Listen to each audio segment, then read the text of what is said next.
Time to put your brain to the test. What rare vintage car is part of one legendary guitarist Mark Knopfler's private collection? And try this as well. What kind of personal collection did Mark Knopfler auction off for over £8 million to donate in charity? Take a shot in the comments below, no Googling. I'll tell you if you're right in a bit. And if you're new here, I'm Dick Carlson and this is The Versed Masters of Music. In this video, we will unlock the story of how Mark Knopfler quietly built a $105 million empire from late-night bar gigs. But to truly understand the man behind one of rock's most famous sounds, we have to go back to where it all began. Mark Knopfler was born on August 12, 1949 in Glasgow, Scotland. His mother was an English schoolteacher. His father was a Hungarian Jewish architect who had fled fascist Europe during the war. When he was just 7, the family moved to Blyth, a small working-class town in Northumberland, England. Life was modest, but steady. There were no silver spoons, no recording studios, just a boy who loved words, stories, and the sound of music on the radio. He wasn't a born genius, and his love of guitar didn't come until his teenage years, but when it did, it was a passionate one. At age 15, his uncle gave him his first guitar, which was a cheap Hofner acoustic secondhand, but magical in his hands. Mark would sit alone for hours, learning by ear, mimicking sounds that moved him. Even back then, there was something different about his playing. He wasn't after fame or something. He was chasing feel. What set him apart early on was his sensitivity. The guitar to him was a storytelling device. He wanted it to sound like a human voice, like something personal and warm. Later, he went on to study journalism and English, first in Leeds, then Loughton. He landed a job as a reporter for the Yorkshire Evening Post, then took a teaching post at a college in Essex. It was steady work, but his heart wasn't in the paycheck. At night, after finishing his day job, Mark would head out to play with local bands. He performed in pubs, working men's clubs, and small community halls, any place that had a stage and a crowd. These weren't glamorous venues, but they were real, packed with people drinking, talking, sometimes barely listening. And that's where he began shaping his unique sound, right there in the noise, the smoke and the raw energy of everyday life. It was honest work, and it taught him how to connect to people. Soon he formed a duo called the Duolean String Pickers with guitarist Steve Phillips. They played old blues and ragtime, mixing it with folk. It wasn't about catching fame, but it was real. Around this time, Mark started developing the guitar style he would become known for, playing with his fingers instead of a pick. It gave his music a smooth, warm sound that blended rhythm and melody in a unique way. He learned by listening closely to players he admired, like Chet Atkins, Scotty Moore, and Django Reinhardt. It wasn't a shortcut or a gimmick, but it came from years of practice, patience, and a deep focus on getting the right sound. He wasn't famous, or wasn't even close, but he was growing slowly in the shadows. And in 1977, after years of late-night pub gigs and part-time teaching, Mark Knopfler formed a new band with his brother David, bassist John Ilsley, and drummer Pick Withers. They called themselves Dire Straits. The name of their reflected their empty wallets and uncertain future. The sound was sharp and different, stripped-down guitars, crisp lyrics, and a calm, clear voice that stood apart from the overproduced rock of the time. Just a year later, in 1978, they broke through with Sultans of Swing, a surprise hit that carried them from smoky clubs to global radio. What followed was a string of albums that pushed their craft forward. The released Making Movies in 1980, Love Over Gold in 1982, and then Brothers in Arms in 1985. It was a record that would sell over 30 million copies, redefine CD sales, and cement Dire Straits as arena-filling giants. With success came money, and by the mid-80s, Mark was one of the highest-paid musicians on the planet. But he didn't show it off. He bought a tasteful townhouse in London, a quiet home in the countryside, and began collecting vintage guitars. This collection included custom Fenders, pre-war Gibsons, and old resonators from the 1930s, all carefully chosen and played with purpose. Around this time, his personal life settled too. He married Lord Salomon in 1983, and in 1987, they had twin sons. Still, He stayed out of the spotlight, shying away from press and excess, preferring quiet mornings to celebrity scenes. Behind closed doors, he was tireless, Mark wrote, arranged and produced nearly every Dire Straits track, while also collaborating with giants like Bob Dylan, Tina Turner, and Sting.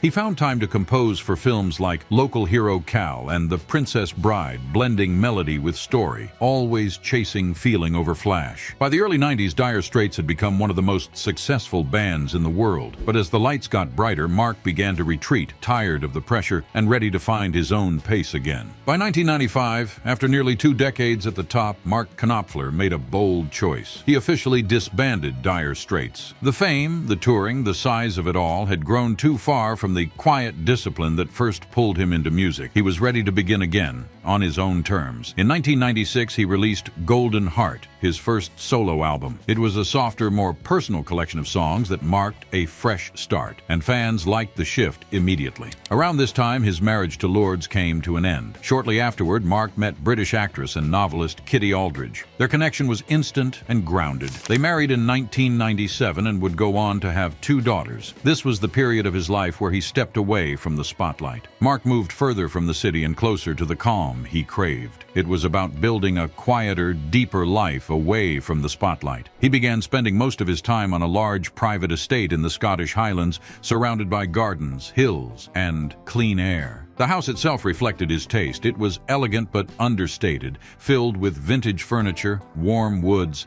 and a home studio where every piece of equipment was hand-picked. This studio was called British Grove, a purpose-built analog-digital hybrid space later considered one of the most advanced recording facilities in the UK. Acts like the Rolling Stones and Eric Clapton would later record there, but it was designed around Knopfler's own workflow. Over time, his taste for instruments expanded into another passion, which was about collecting classic cars. He quietly built a small but extraordinary collection. Among his most prized is a Maserati 300S, one of only 26 ever built, valued at over $3 million.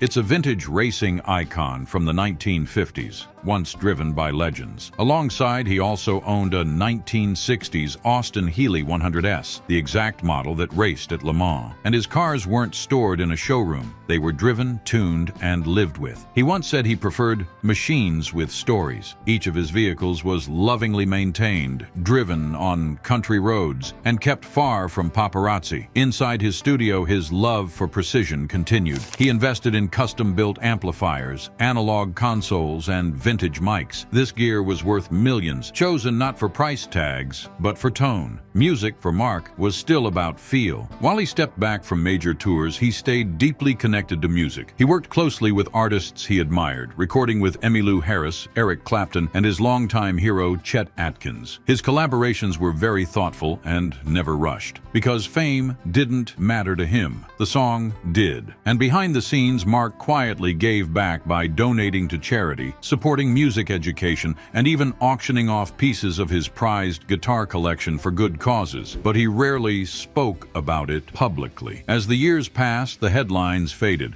But for Mark Knopfler, that was the goal all along. He wanted to live well, make music on his own terms, and fill each day with meaning, not noise. By 2016, Mark Knopfler had settled into a new rhythm. It was quiet, deliberate, and entirely his own. He no longer chased fame, but he hadn't slowed down creatively. In 2018, he released Down the Road Wherever, an album filled with stories, soft melodies, and that unmistakable guitar tone. It was followed by One Deep River in 2024. It was another deeply personal record that showed his writing had only become sharper with age. He continued to tour occasionally, playing only when it felt right. His live shows were intimate and precise, built on humility, not spectacle. And in a move that surprised fans around the world, Mark made headlines in 2024 when he auctioned off more than £8 million worth of guitars and studio collection, giving a generous portion of the proceeds to charity. The collection included his original Red Schecter Telecaster-style guitar used on the Brothers in Arms tour, and a rare 1958 Gibson Les Paul Standard that fetched over £600,000 alone. These instruments weren't just collectibles, each one tied to a chapter of his career, but he didn't hesitate even once before giving them away for the good cause. Today, Mark's estimated net worth sits at around $105 million, built not just from album sales and touring, but also from decades of smart, quiet decisions. He owns a Scottish Highlands estate valued at roughly $6 million, surrounded surrounded by nature, gardens, and complete privacy. In London, he maintains a historic townhouse worth around $4 million, filled with vintage decor and personal touches. His collection of guitars and studio gear, even after the massive auction, is still valued at over $1.5 million, including rare custom Fenders, tube amps, the ribbon mics, and the analog tape machines. Every item in his home studio has a purpose and a story. But despite the wealth and success, his daily life is simple by choice. Mark finds joy in small things like sailing off the coast, tending to his rose garden, tuning classic cars in his garage. He still writes lyrics by hand, often in long sessions, surrounded by antique books, notebooks, and old vinyl records playing in the background. Music remains at the center of everything. He's not chasing trends. He's following his feeling. At home, he shares a quiet, grounded life with Kitty Aldridge and their 2 daughters. His friendships, like his music, are built on trust. He remains close with a few longtime collaborators, but rarely speaks publicly about his personal life. Loyalty and privacy matter to him more than legacy. Still, that legacy speaks for itself. Rolling Stone named him one of the top 30 guitarists of all time. He continues to play with the same finger-picking style he developed decades ago, still using analog gear that most musicians consider museum pieces. So, from smoky pubs in Northumberland to a personal world of vintage machines, Highland retreats, and slow-crafted ballads, Mark Knopfler's path was never about chasing the spotlight. It was about reshaping it on his own terms. He turned discipline into art, silence into legacy, and simplicity into quiet luxury. In an industry that thrives on noise, Mark chose depth, and in doing so, he built something far more lasting than fame. Which part of Mark Knopfler's story hit you the hardest? Was it the analog devotion or the silent generosity? Drop your thoughts in the comments below, and stick with me for more untold journeys behind the legends.